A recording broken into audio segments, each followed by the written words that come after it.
we will trust in Him. The more na nakikilala natin ang Diyos, the more na magtitiwala tayo sa Kanya. We're still here in Book 5, entitled, Who He Is Regards Us. We are about to be done, mga kapatid, because tayo sa 12, kung hindi po ako nagkakamali.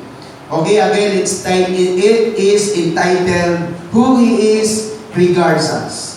Deuteronomy 32:3-4, For I will proclaim the name and presence of the Lord, concede and ascribe greatness to our God. He is the rock.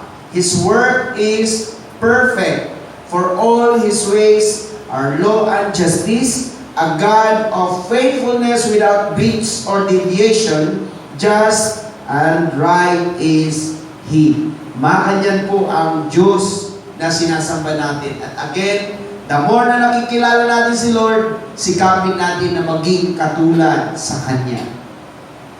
Amen.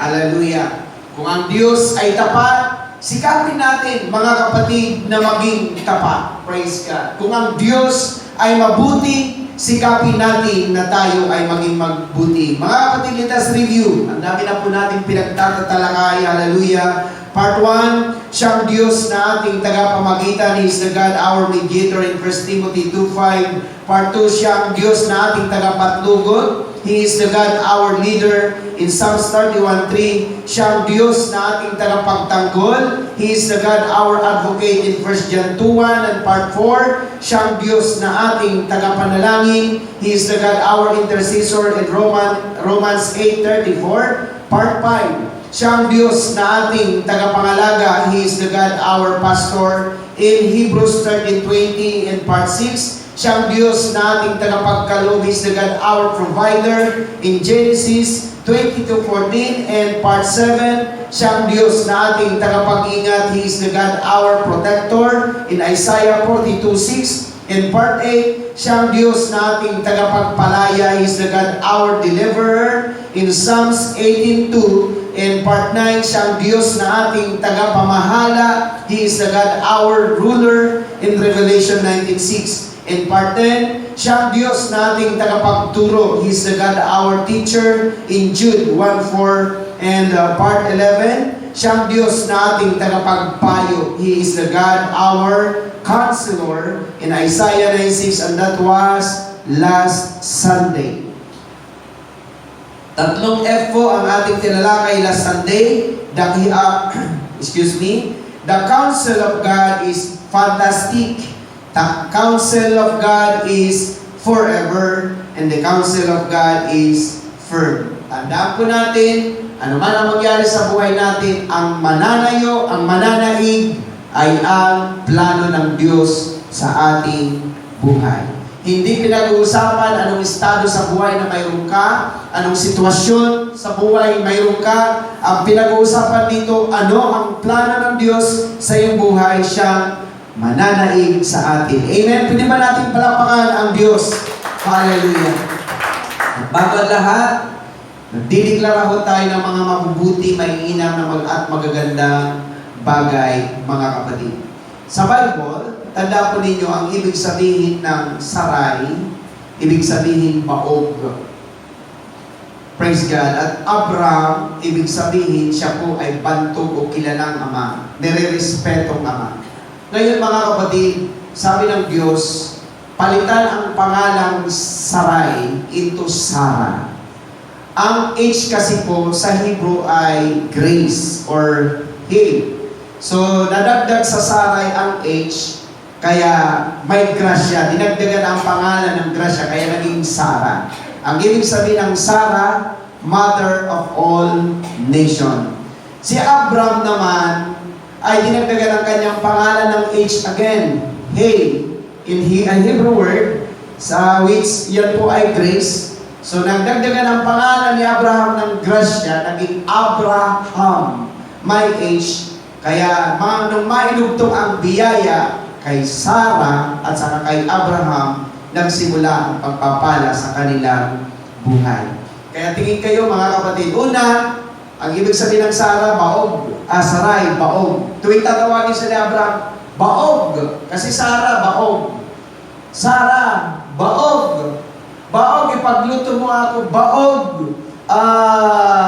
Maglinis ka ng bahay. Baog. Ipaghanda mo. Kasi ang Sarah, ibig sabihin, Sarai, baog. Kaya sabi ng Lord, palitan ang kanyang pangalan ng Sarah. Anong Sarah? Nanay ng maraming bansa. Ibaog nga siya. O ngayon, tuwing tatawagin naman ni Abraham, ina ng maraming bansa. Ina ng maraming bansa. So it happened because laging binibigkas. Tandaan po natin mga kapatid, tulad ng aking pinapalala, napaka-powerful ang salita. Kaya yung anak natin na makulit, ang sabi natin, ang bait-bait mo. Anak ko, ang bait-bait mo. Kasi nanggigigil ka na gusto mo nang tirisin na parang puto sa kakulitan, pero instead na masama ang lalabas sa bibig mo, ang sasabi mo, sobrang bait mo anak ko. Sobrang bait mo talaga ang nanay mo. Hindi masyadong pagod sa'yo. Rested ang mama mo sa'yo. Mama mo sa'yo. Praise God. Hindi yung sasabihin, nakapamamadya ako sa inyo! Ay, hindi ganoon kasi magdideklara ka ng hindi maganda sa buhay natin. Amen! Ganito dinideklara ko, napakababait ang mga membro dito sa church. Napakababait. Sobra. Pag umakyat po ako dito, talaga napakalinis ng church. Hallelujah. Wala dyan nagsisilpon. Pag umakyat dyan sila, naghahanap sila ng matratrapa. Saan ka pa, Pastor Lito, maghahanap ng ganyang membro? Hallelujah. Pagdating ko, nakaayos na, nakabukas na ang lahat. Praise God. Mangangaral na lang si Pastor Lito. Amen. At habang nangangaral, may dito rin pang nakahanda yan. Praise the Lord. Ganun ko kababait ang mga membro dito. Amen. Kasi ang pastor din, sobrang bait din. Hallelujah. Amen. Napakabait ng pastor dito. Hallelujah. Hindi stress. Laging masayahin. Amen. Amen po ba? Amen. Hallelujah. Hindi pa yung pastor dito umakyat na nakasimangot. Laging nakangiti. Tuwan-tuwa lagi yung pastor dito. Bless na bless lagi ang pastor dito. Hallelujah. Amen. Hallelujah. So mga kapatid, mahalagang deklarasyon. Kaya mula nang tawagin na ina ng maraming bansa, nanganak at nagkanak si Sarah. Kaya kung ano ang gusto mo mangyari sa katabi mo, yun ang naging bigkasin mo. Amen? Okay, with faith, with boldness and confidence. Sabi nga po natin, thank God I am prosperous. Sige lakasan natin, because I'm blessed by the Lord. Greatly blessed. Extremely blessed. Highly favored. Deeply loved. Tayo lahat, sabi mo, thank God I am your child. I cannot be denied. I am your beloved. Everything in my life is well. Sige, mas malakas dyan. My life is well. My family is well. My job is well.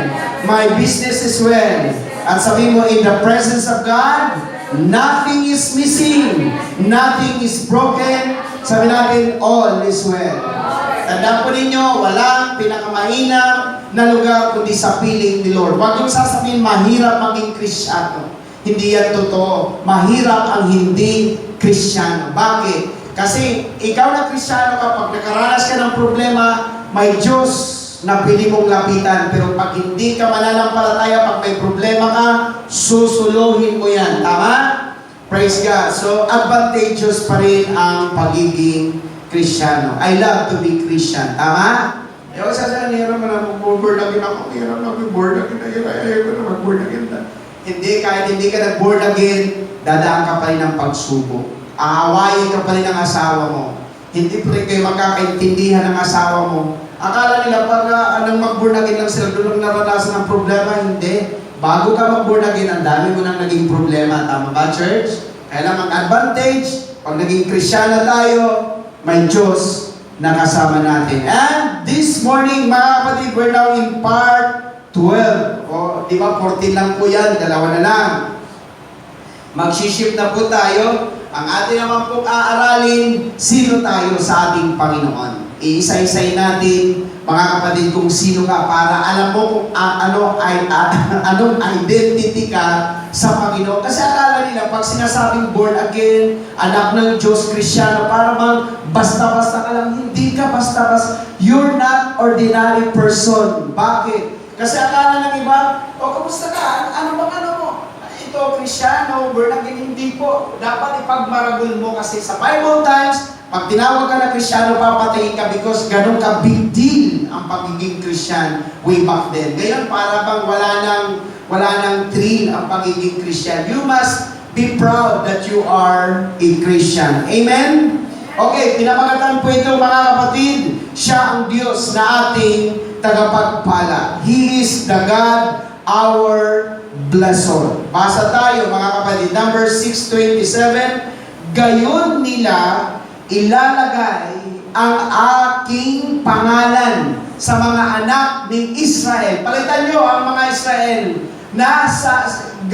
Gayon nila ilalagay ang aking pangalan sa mga membro ng highly favored. Because ang mga membro dito at saka Israelites were the same people. Tama ba?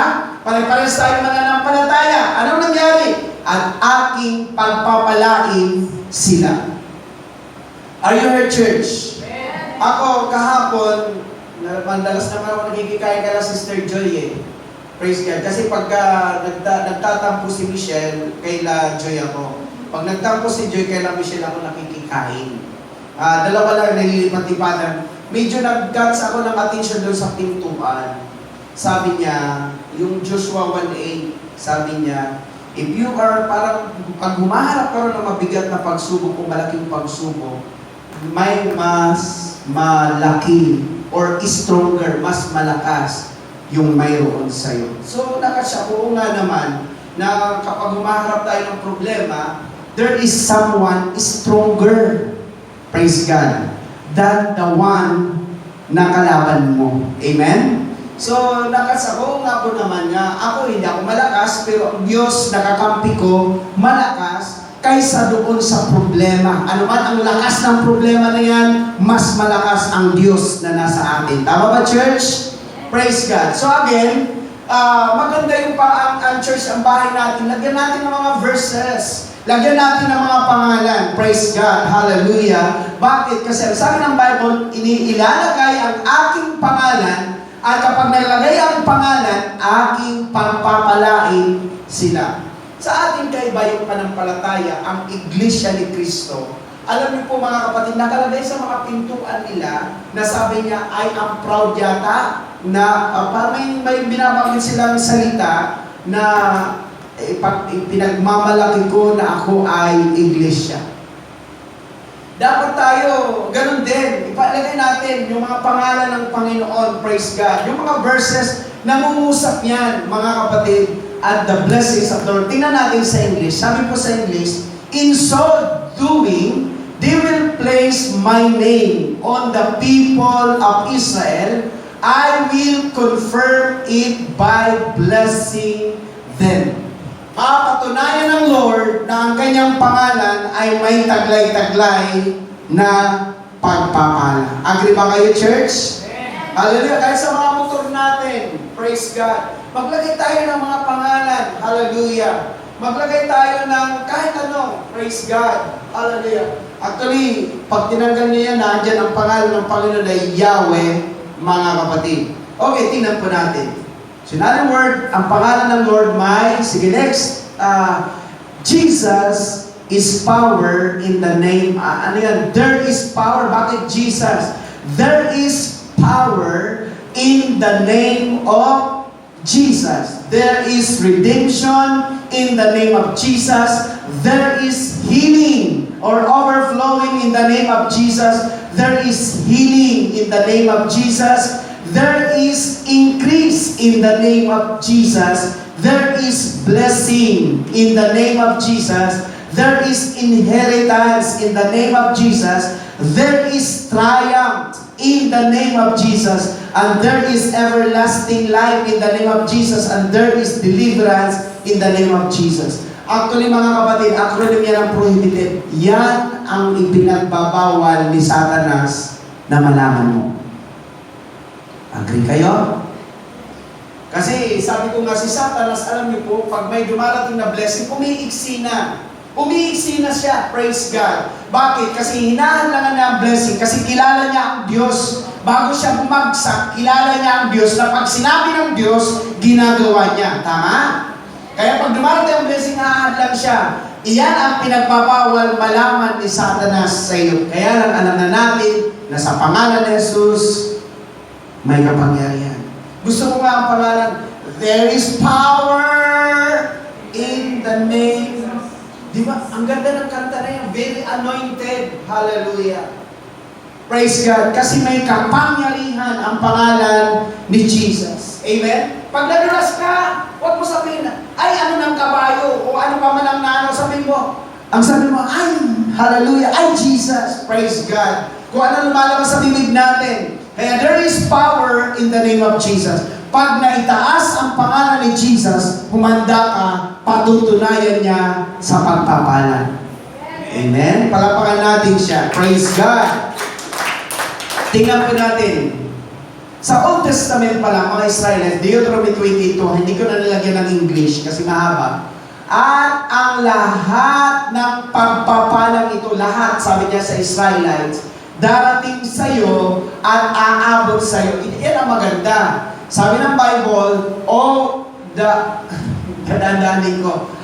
At ang lahat ng pagpapalang ito ay darating sa iyo at aabot sa iyo. Sa English kasi, overtaking. Sister Joy, pag ibig sabihin ng overtaking, ang kikitain ninyo sa isang buwan, kikitain nyo lang sa isang araw.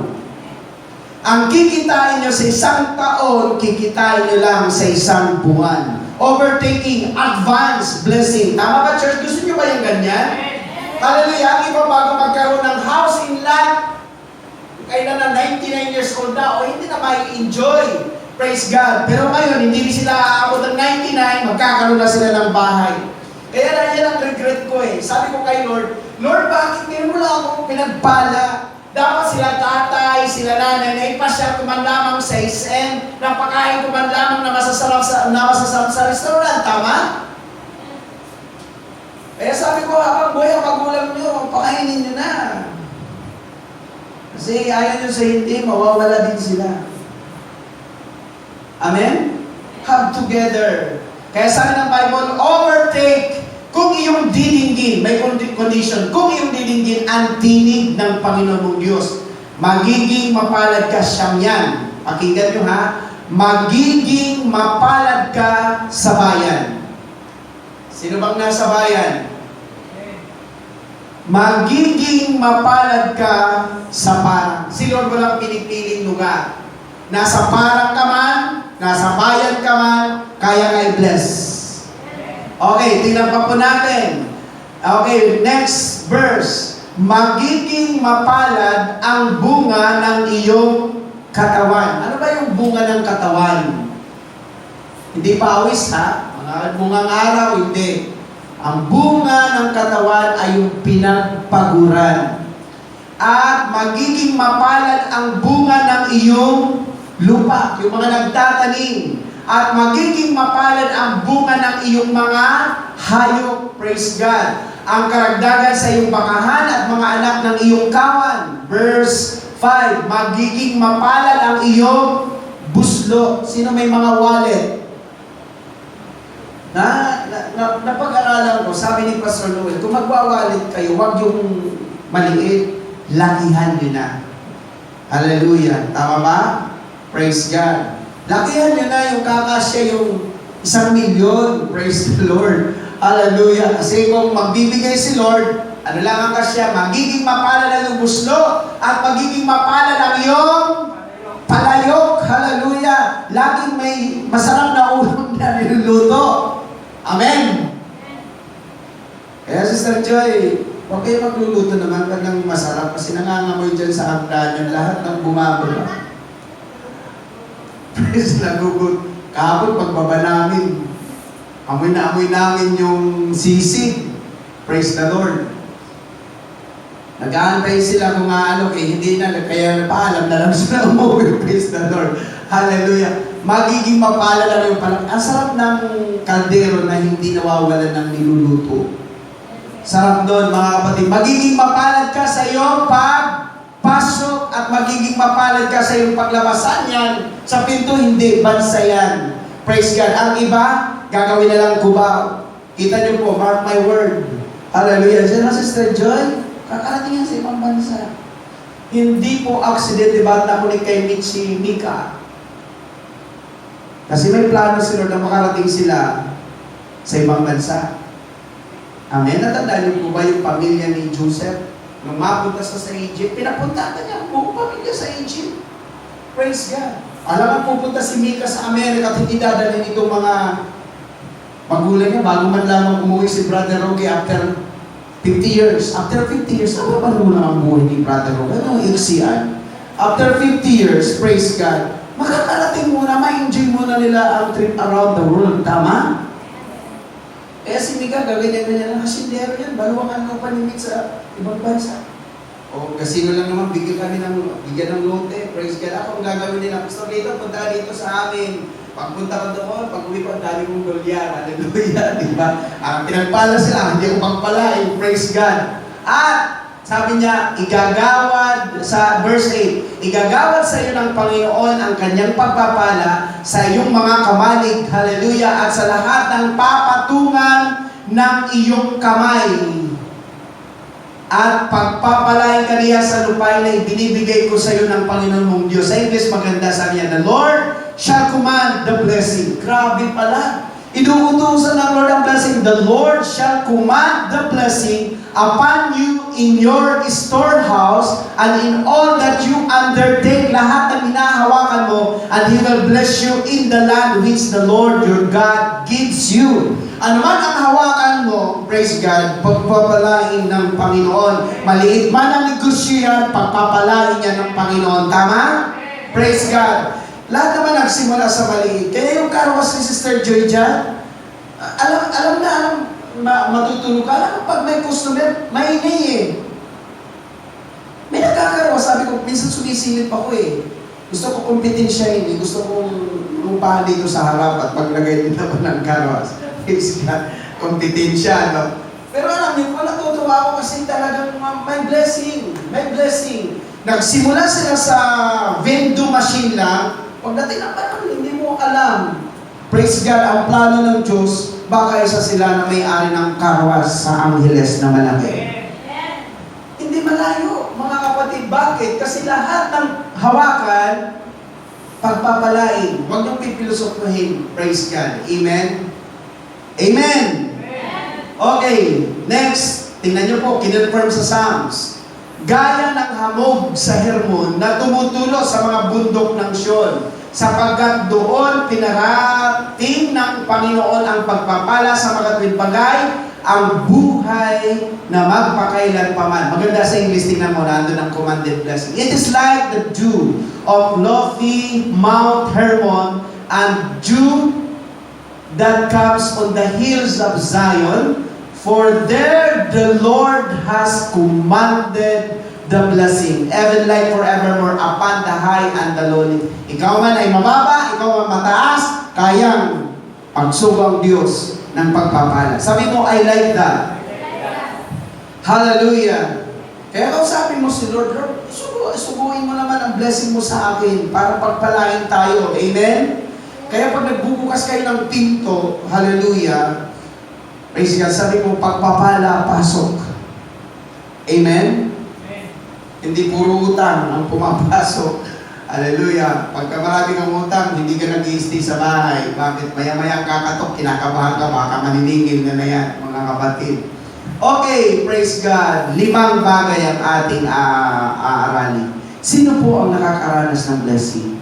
I-take niyo po ito kung gusto niyo talaga ng blessing. Number 1, He will bless the regardful believer. Ano bang ibig sabihin ng regardful? Nire-regards ang salita ng Diyos. Basa tayo. Hallelujah. James 1:25. Ngunit ang nagsisiyasat ng sakdal na kautusan, ang kautusan ng kalayaan at nananatiling gayon na hindi tagapakinig na lumilimot, kundi tagatupad na gumagawa, ay pagpapalain ang taong ito sa kanyang ginagawa. Maganda sa English. Sabi niya, but he who looks carefully into the faultless law, the law of liberty, and is faithful to it, and perseveres in looking into it, being not a heedless listener who forgets yung nakikinig, nakakalimot, but an active doer who obeys. He shall be blessed in his doing his life of obedience.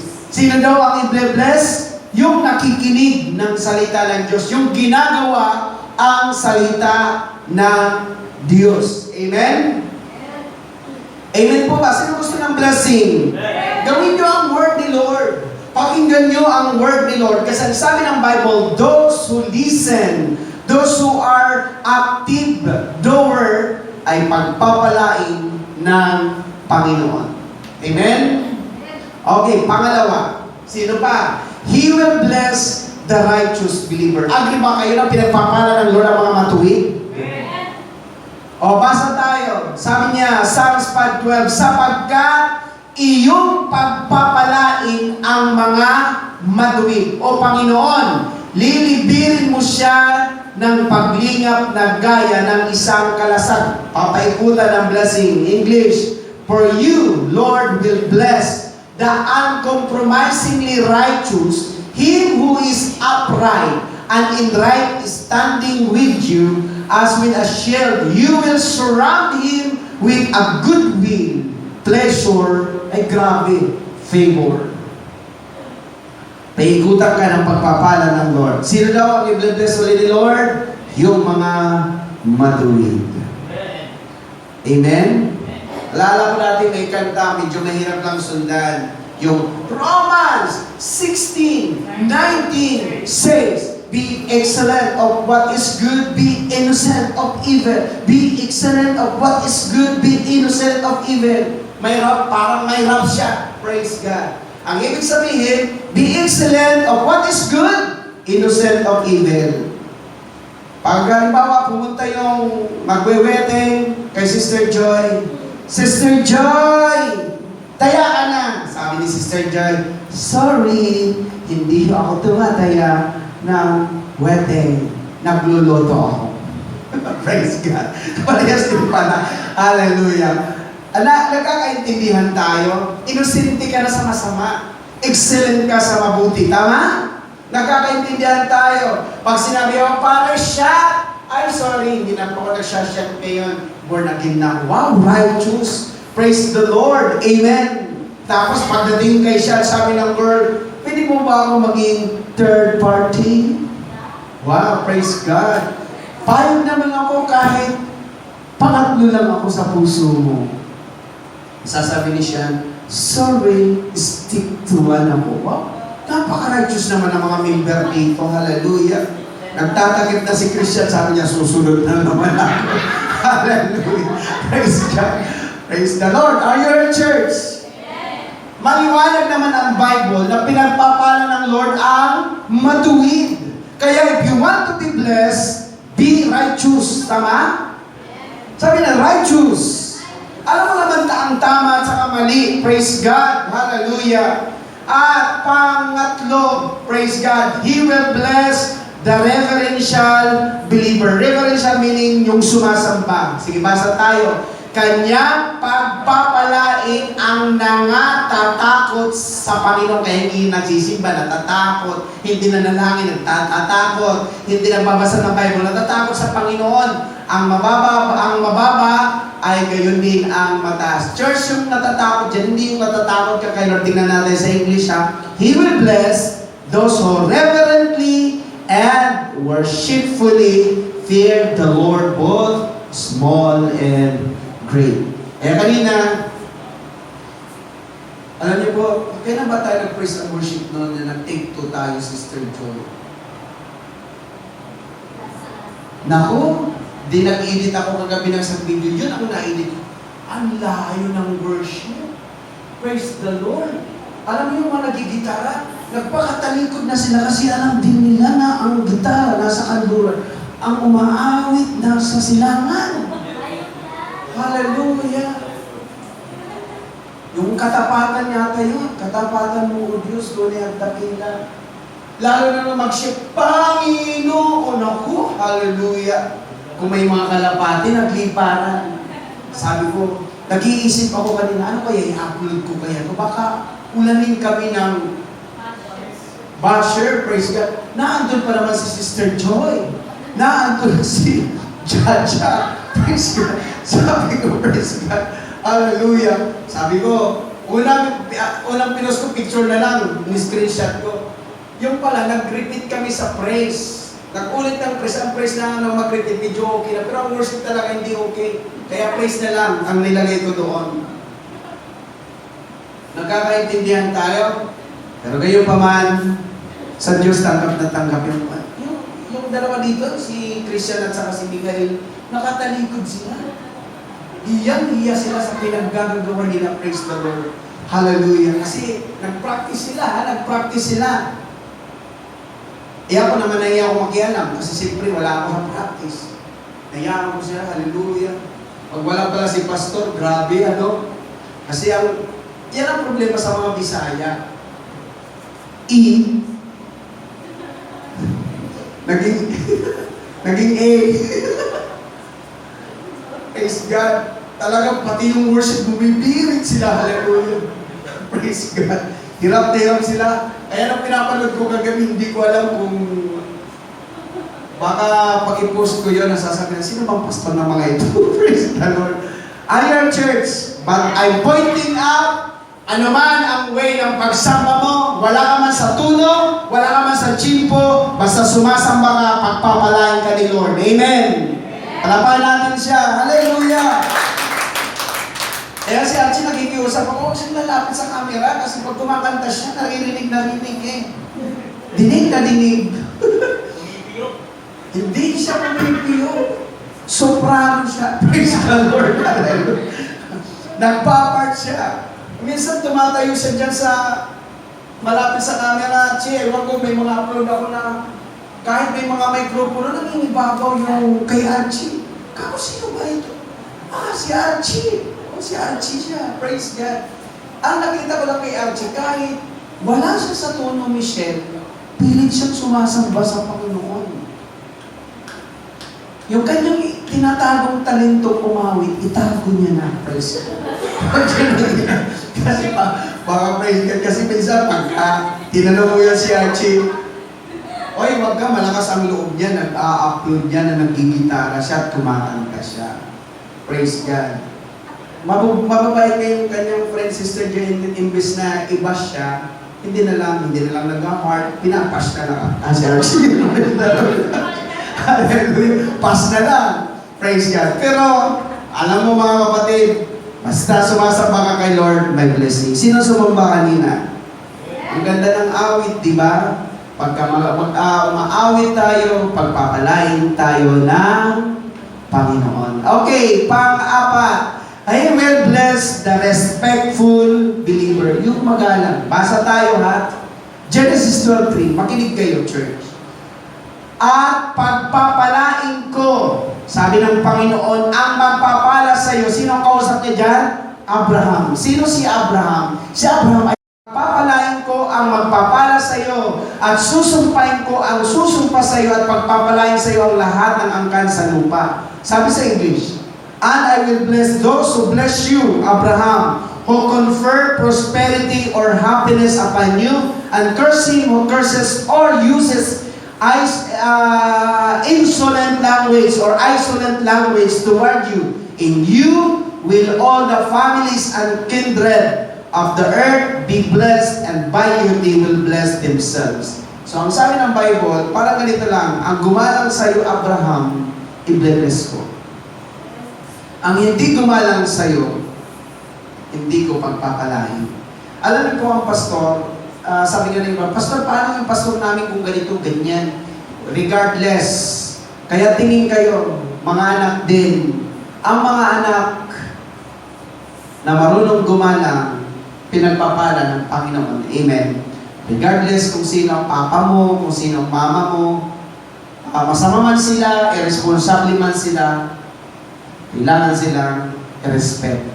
Mga kapatid, ang pastor, iginagalang po yan, mga kapatid. Amen? Praise God. Hallelujah. Are you in church? Ako nga minsan, nanlilit ako minsan pagka nagbubuhat ako ng gulon. Kasi, nagdi-deliver ako eh. Sasabi mo, dito mo ilagay. Iakit mo dito yan. Kung alam mo lang na pastor, kung alam mo lang pastor ako, hindi niyo kung gaganonin. Mga wala. Praise God, hallelujah. Are you in church? Grabe, pati ako nanliliit. Hindi nila alam kasi nalingkod ako ng Diyos. Inahayaan nila yung pastor yung ganun. Para maka-opa dito.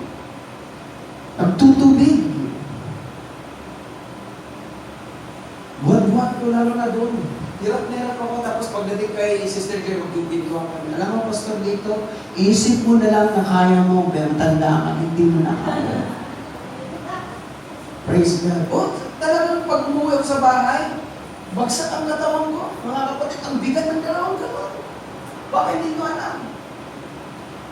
Ang bigat ng dalawang galon, tapos minsan maiikutin ka kalayo-layo. Tapos pagdating, apaakyat ko sa pangatlong stante.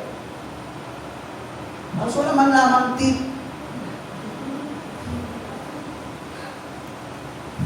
Amen? Pero alam niyo po mga kapatid, sabi ko ang mga lingkod ng Diyos, pinagpapala. Actually, yung pastor ko dati, yung si Pastora, yung namatay, anong gagawin lang nun? Parang umpisa lang niya, Sister Joy, hahawak lang ng manis kunwari. Pag nakita ko lang may hawak-hawak na, hindi ko papayag na siya magwawalis, tapos ako naandun. Hindi pwede. Tapos ang gagawin niya noon, pag kumain kami, hahawak kunwari ng mag-aakto maghuhugas. Siyempre, aagawan ko. Kasi nakakaya, pastor ang maghuhugas. Nakakaya, pastor ang nagwawalis. Ayaw ko dito yung pastor ng silent people. Sobrang pinagkapala, sobrang talaga. Bless na bless talaga ako dito. Bless na bless. Di ba mga kapatid? So, ang lingkod ng Diyos, iginagala. Pag iginalang nyo ang lingkod ng Diyos, may blessing. Sabi mo nga, blessing. Kaya sabi ko kay Sister Joy, hindi mawawala. Akala nila mawawala sila ng pakain. Malakas akong kumain eh. Sabi ko, pastor dito, nakakaubos na ng bigas namin. Alam ko kasi dito ako kumakain, malakas akong kumain. Huwag na ako talinggan. Hallelujah. Pero alam niyo po, hindi mawawala sa kanila. Hindi nila namamalayang divine blessing. Kasi lingkod ng Diyos ang mabigay nga lang ng malanig na tubig. May pagpapala. Yung pakayain. Masarap ang pinapakain ni Sister Joy, lalo pag may paksiw ako. Mga kapatid, kahit gusto ko kumain kasi paborito ko yung paksiw. Binuhay ako sa paksiw. At mamamatay ako sa paksiw. Praise the Lord. Kaya pagka may paksiw sila Sister Joy, sarap na sarap po ako niyan. Amen? Dati nung nandun ako sa Sabana, bibili ako ng 3 kilong galunggong Sister Michelle. Papaksiwin ko yan. Ilalagay ko sa rep. Umaabot ng 1,000 paksiw. Praise the Lord. Masarap ang paksiw. Ang iba dyan, ayaw ng paksiw. Hallelujah. Kasi nangangasim. Okay, sabi mo nga ulit, bless the servant of the Lord. Okay, last. Praise God. 5, He will bless the rendering believer. Ito na po. Papunta na po tayo. Ano ibig sabihin ng rendering, pastor? Yung mapagbigay. Basa. Proverbs 22:9, ang may magandang loob na mata ay pagpapalain sapagkat nagbibigay ng kanyang tinapay sa lukha. Next, praise the Lord. He who has a bountiful eye shall be blessed, for he gives of his bread to the poor. Alam niyo po, sekreto mga kapatid, magbigay kayo sa mga mahirap. Aywan ko dito sa Western Ways, kung may nakikita kayong mag-asawa, yung putol ang paa. Lagi nagtutulog yung kanyang asawa. Minsan pinagmamasdan ko pag walang customer. Kasi lagi sila nandiyan, Sister Joy. Yung putol ang paa, tapos ang babae, nagtutulak siya, nagtutulak. Sabi ko, grabe.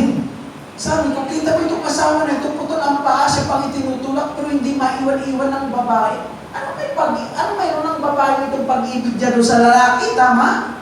Tapos ang gagawin niya, mamamali mo sila dyan, nangihingi sila. Ngayon ang ginagawa ko, siyempre, pag umiikot ako, alam nila, 2020 lang, hindi ko naman malaking kita ko eh. 2020 lang. Ang inaabot ko sa kanila, alam mo yung magtulong sa mahirap? Sabi ko nga, Sister Joy, pag mayaman tayo, tutulong tayo sa mga mahirap kasi ang tumutulong sa mahirap, pinapapala ni Lord. Agree kayo doon? Agree ho ba kayo? Praise God. Yung halimbawa yung yung mga matatanda, isang araw lang na pauwiin mo, ito po isang daan, uwi na ako kayo, magpahinga kayo. Kahit isang araw lang sila magpahinga. The Lord will bless them. Magbigay ng pagkain. Kaya lang hindi natin kasi dyan sa dao, maraming manluloko dyan. Pero mo, mayroong 7 anak, maliliit pa, daming bagay, Sister Joy. Pagbaba ko galing sa Manila, Sir, mahingin ko ng pamasahe, papunta ko po kami ng ano. Wala kayong pamasahe, upo, ang dami kong anak. Ako, binila ko sila, yung malaki-laking halaga. Inabutan ko. Praise God, para makauwi sa Pangasinan. Alam niyo po, hindi pa ako nakakasakay pabalik dito. Naandun sila sa ito, nagbibilang. Wow! Okay ka ako itong mga ito, nanluloko. Pero sabi ko, tatandaan ko itong mga ito, hindi lahat din ng mga namamalimos dapat tulungan. Pero makikita mo naman ang dapat tulungan. Magbigay ka ng pagkain, magbigay ka ng tubig, praise God, magpapalain kayo ng Panginoon. Sabi niya, He who has a bountiful shall be blessed. Okay, sama rin natin, He will bless the regardful believer, the righteous believer, the reverential or sumasambang Kristiyano, respectful believer, unrendering or giver, sower believer. Last verse. Tayo lahat ang magbabasa ng malakas. Kung may siyam sa Old Testament na pagpapalain ko, siyam din sa Bagong Tipan. Sige tayo lahat, malakas. Mapapalad ang mga mapagpakumbabang loob sapagkat kanila ang kaharian ng langit. Mapapalad ang nangahahapis sapagkat sila'y aalinin. Mapapalad ang maaamo sapagkat mamanahin nila ang lupa. Mapapalad ang nangagugutom at nangauuhaw sa katuwiran sapagkat sila'y bubusugin. 7. Mapapalad ang mga mahabagin sapagkat sila'y kakahabagan. 6. Mapapalad ang mga may malinis na puso sapagkat makikita nila ang Diyos. 7. Mapapalad ang mga mapagpayapa sapagkat sila'y tatawaging mga anak ng Diyos. Sige po, next pa. Pang-8, mapapalad ang mga pinag-uusi dahil sa katuwiran sapagkat kanila ang kaharian ng langit. Mapapalad kayo pagka kayo'y inaalimura at kayo'y pinag-uusig at kayo'y pinagbibikaan ng sari-saring masama na pawang kasinungalingan dahil sa amin. Siyam po yan. Numbers of God. Sa Old Testament, siyam yun. Sa New Testament, siyam yun. In other words, ang numerong 9 ay number po yan ng Diyos. Last slide. Still, lagi yung tandaan yan, still we're blessed even in times of trial. Hindi ibig sabihin na pag dumadaan ka ng pagsubok, hindi ka na blessed. Kahit dumadaan ka ng trials, blessed ka pa rin. Amen? Still, we're blessed even in times of testing, in times of trouble, temptation, tribulation, or turning point. Sinama ko dyan ng turning point. Ano ibig sabihin ng turning point? Yung imo balo na anong gawan mo. Praise God. Blessed ka pa rin and still, you are blessed even in tough situation. Ano tough? Mahirap. The hardest moment. Tough situation. Never think of yourself na hindi ka pinagpala. Kahit umiiyak ka, kahit nahihirapan ka, pinagpala ka pa rin ng Lord. Amen? Praise God. Yung mga tawag ko doon sa sabi nila, ang ganda ng church niyo, malamig. Praise God. Tayo, na-appreciate tayo natin minsan ang kaganda ng church natin. Minsan hindi na, naging common na, pero ang mga pastor na pumapasok dito, nagaganda sa church. Maganda ang church natin. Kaya sabi ko nga, para pag kahit may pagsubok tayo, put in mind that you're still blessed. Kung mo sabihin kawawa ka, makalulu ka, pinagpala ka pa rin. Sabi ko nga, kahit ako may pagsubok, kahit marami kang utang, wala ka naman sa akin. Praise God. Kahit wala kang pera, wala kang trabaho, masaya ka. Amen? Hallelujah. Sabi mo nga sa katabi mo, pinagpala ka talaga ni Lord. Amen. Kaya ako ngayon, kahit actually, Sister Joy, minsan